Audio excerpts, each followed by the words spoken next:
Hello friends, आज हम लोग बात करेंगे हाल ही में आपने देखा कि म्यांमार में जो है आपका एक 7.7 इंटेंसिटी मैग्नीट्यूड का एक अर्थक्वेक आया, जिसकी वजह से वहाँ पे अप्रॉक्स आज की डेट में अगर देखें तो 300 plus peoples are dead.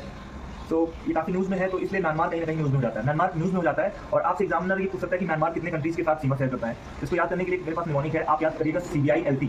CBI में C is to China, B is to Bangladesh और I is to India and LT में Laos and Thailand. These are the countries which touches with Myanmar के साथ सीमा बनाते हैं। अब बात आती है कि इंडिया के कितने स्टेट्स हैं जो म्यांमार के साथ सीमा बनाते हैं। तो इसके लिए आप देखिए, सबसे पहला जो आपका स्टेट है वो है अरुणाचल प्रदेश, फिर नागालैंड, फिर आपका मणिपुर, फिर आपका मिजोरम। यानी 4 स्टेट हैं इंडिया के जो टचिंग बाउंड्री शेयर करते हैं किसके साथ, म्यांमार के साथ। अब बात आती है जो आपका जो भूकंप आया वो क्यों आया, या फिर उसका एपिसेंटर क्या था, उसका मेन जो आप कह सकते हैं सेंटर अर्थक्वेक का क्या है। तो इसके लिए आप देखिएगा संगाइन रीजन पड़ता है वहाँ पर एक फॉल्ट है 1200 किलोमीटर का। वहाँ पे कहीं ना कहीं अगर हम देखें तो यूरेशियन प्लेट जो है, यूरेशियन प्लेट इंडियन प्लेट से क्या कर रही है, दूर जा रही है, जिससे एनर्जी यहाँ से रिलीज होगी और कहीं ना कहीं जो अर्थक्वेक के जो आपके प्रोन एरियाज के रूप में वो डेवलप होता है। और जो म्यांमार है उसका आप देखेंगे जो मांडले रीजन है, वहाँ कहीं ना कहीं मोस्ट डेंसली पॉपुलेटेड सिटीज हैं। और आप जानते हैं मांडले जो है वो इरावदी नदी के किनारे है, तो इरावदी में आवा नामक एक आइकॉनिक ब्रिज है, वो जो है क्या कर गया, कोलैप्स कर गया।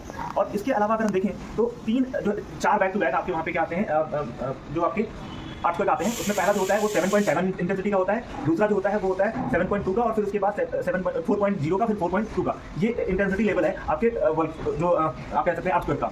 अब बात आती है कि क्वेश्चन किस तरीके से एग्जामिनर और बना सकता है। तो आप जानते हैं कि जो ये वाला रीजन है ये काफी आप कह सकते हैं म्यांमार पहले भी कहीं ना कहीं अगर जुंटा शासन के लिए भी जाना जाता है कि वहाँ पे डेमोक्रेसी को कोलैप्स हो गई थी। और इसके अलावा जो सबसे इंपॉर्टेंट चीज़ है वो ये है कि इंडिया ने वहाँ पे कौन सा ऑपरेशन चलाया। इंडिया ने ऑपरेशन चलाया ऑपरेशन ब्रह्मा। ऑपरेशन ब्रह्मा के थ्रू इंडिया के जो वाटरशिप है वो यंगून पोर्ट पे पहुंचे हैं। यंगून पोर्ट पे बेसिकली कौन कौन सी चीजें हैं वो आप समझिएगा।